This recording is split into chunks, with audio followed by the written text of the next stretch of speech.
Friends, ఈరోజు మనం తెలుసుకోబోయే కథ విపత్కర పరిస్థితుల్లో వెలుగుతున్న ధైర్యం. ఒక చిన్న గ్రామంలో రవి అనే యువకుడు ఉండేవాడు.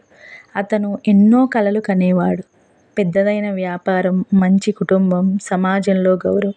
కానీ జీవితం అతనిపై సవాళ్లు విసురుతూనే ఉండేవి. మొదట అతని వ్యాపారం తీవ్ర నష్టాల్లోకి వెళ్ళింది. అతను నిరాశకు లోనయ్యాడు. అన్నీ ఆగిపోయాయా అని ఆలోచిస్తూ రాత్రుళ్ళు ఆవిరైపోయేవి. ఒకరోజు గ్రామంలోని వృద్ధురాలు రవి దగ్గరికి వచ్చి చెప్పింది, విపత్తులు మనకు అడ్డంకి మాత్రమే కాదు, పాఠాలు కూడా ఇస్తాయి.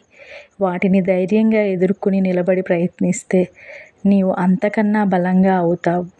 ఆ మాటలు రవి హృదయానికి తాకింది. అతను చిన్నగా కానీ స్థిరంగా తిరిగి ప్రయత్నించసాగాడు. తన తప్పులను అర్థం చేసుకుని కొత్త విధానాలతో వ్యాపారాన్ని మళ్ళీ ప్రారంభించాడు. కొన్ని నెలల్లోనే అతని కష్టం, పట్టుదల ఫలించింది. వ్యాపారం మళ్ళీ ఊపందుకుంది. ఇంకా మునుపటి కంటే బలంగా ఉంది. రవి గమనించగా నిజమైన విజయం కేవలం గమ్యస్థానంలోనే కాదు, ప్రయత్నంలోనూ, ఆపదలను ఎదుర్కొనే ధైర్యంలోనూ ఉంది అని తెలుసుకున్నాడు.